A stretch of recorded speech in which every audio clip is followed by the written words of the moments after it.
Are you always expecting the worst case scenario? Let's talk.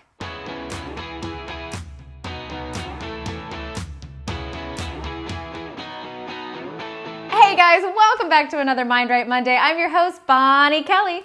So are you one of those people who is always thinking the worst is going to happen? Maybe you just can't get excited about things and you find that getting excited just leads to disappointment and failure. So how do you come back from that?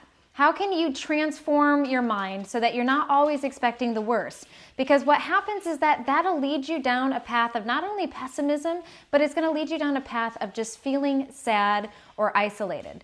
I mean, the world is meant to have this roller coaster of emotions of up and down, of joy and sadness.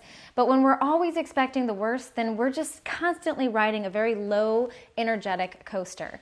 So today I'm going to share with you 3 tips on how you can overcome that bad habit of always expecting the worst. But before we get into, let's talk about why you might be struggling with this in the first place. For most people, it's because you've had your fair share of disappointment. And trust me, I understand. And it is hard when you have just had one failure and one negativity and one bad thing after another. It's like when that rains, it pours kind of feeling. Well, know that that's understandable, why you've developed this habit, but you don't have to live under this dark cloud.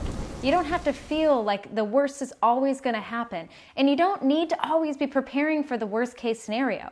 You can equally put your energy into preparing for the best case, to allowing your energy to be light and excited about situations to unfold, to be more optimistic and to be excited about what can happen in this world and expect good things. Because there's a video we did not too long ago about this same thing, is that shifting your attention. So if you want to check that out, I encourage you to do so. All right, so let's dive into my first tip, which is become aware and inquisitive. The first thing you need to do is really examine, why are you expecting the worst case scenario, right? It's probably habitual, like we mentioned earlier in the video, but you want to start getting to the root of it. What are you afraid of? What is the fear? Where is the anxiety? Where is the worry coming from? When you can really get in touch with that and you can be inquisitive about it, you can start to recognize that maybe that fear isn't being reasonable or rational. Maybe it's based on a past experience that isn't really serving this experience here. Or maybe it's just a made-up experience. You just habitually, meaning that your brain is just automatically just assuming the worst case scenario. But when we make an assumption, well, we all know the definition of that, right? To make an ass of you and me? No, the real definition of assumption is that it's when you accept something as true or certain to happen with no evidence, zero proof. Basically, you draw a conclusion and you draw up a story without any evidence. Well, guess what you're doing when you're assuming the worst? You're making a negative assumption. And does that feel good? Probably not. So we want to begin to get inquisitive, to figure out, why is this the only scenario you think is going to be the outcome? And potentially start giving yourself other options. So the Buddha said this wisely when he said, "Your worst enemy cannot harm you as much as your own unguarded thoughts." It is so important for you to start monitoring the way that you think and feel, and ask yourself, does me assuming the worst really feel good? Is it helping me in any way? And the answer is probably not. Maybe the 1 in a million chance or the 1 in 1,000 opportunities where you were right, that served you. But what about the dozens of times that you expecting the worst didn't pan out in the worst case scenario, where things actually worked out? Why not start relying on that evidence instead of the negative one? Just food for thought. Okay, that leads me to my next tip for you, which is remind yourself of the positive. Okay, so as I kind of alluded to in the last tip, it is important for you to start finding positive evidence. I mean, think about all the times you've assumed the worst could happen, and I bet you have a habit of doing that a lot. When it comes to planning dinners, planning vacations, taking jobs, any kind of change, going out with friends, like there's probably a million opportunities for you have made these negative assumptions. But what about all those times you were wrong and it worked out and you had fun and it was great and you had a good time? Well, that's evidence too. So why not focus on that positive evidence? Why not focus on the fact that you've had a lot of success, that you are confident and funny and friendly and supported?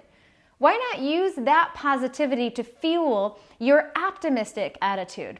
And I get, optimism can get a bad name, but I'm not saying blindly become optimistic. Of course, it's important to be discerning. Of course, it's okay to be prepared for the worst case scenario. But what I'm really emphasizing is your emotional well-being. How do you feel on a regular basis? And if you feel like crap, then you're assuming the worst is not working for you. So why not start collecting data in the opposite and start expecting things to be a little bit better? Okay, just another food for thought. All right, guys, this leads me to my third and final tip today, which is make a conscious choice. I always say you can have fear or you can have faith, but you can't have both because both are predicting a future. One is predicting the worst case scenario, whereas the other is predicting that it will all work out. Now, again, here's the emphasis is on predicting, which means that you pull out your magic crystal ball and all of a sudden you become a fortune teller. Well, the truth is none of us can accurately predict what's going to happen tomorrow or what the next moment is going to bring for us. We can make our best guesses based on what we've experienced and based on these past dynamics and based on our knowledge. But at the end of the day, we're still just guessing. We're still guessing.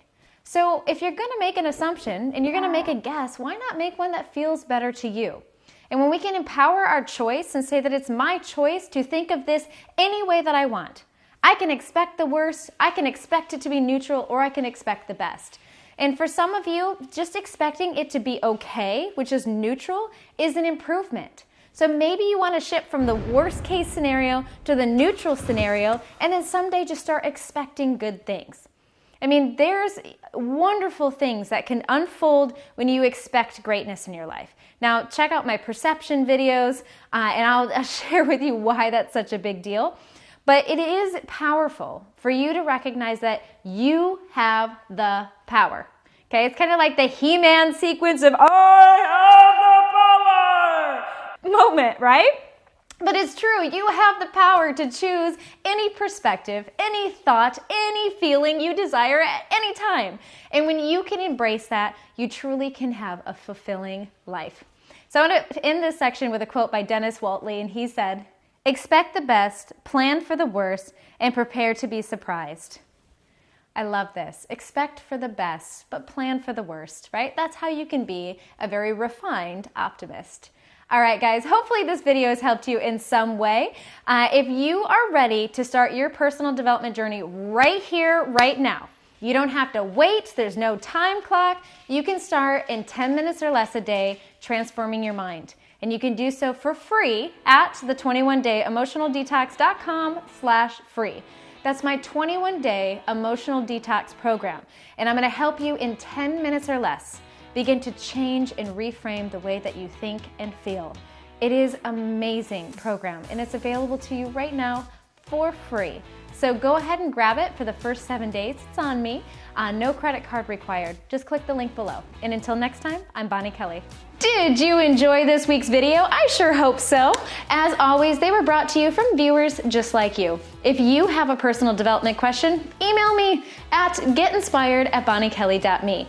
And if you're ready to take your personal development journey to the next level, then you need to call us. We have programs and classes, workshops, and live events with your name all over it. You can join me live or you can join me online, but we're here to support you on your journey every step of the way. Until next time, I'm Bonnie Kelly.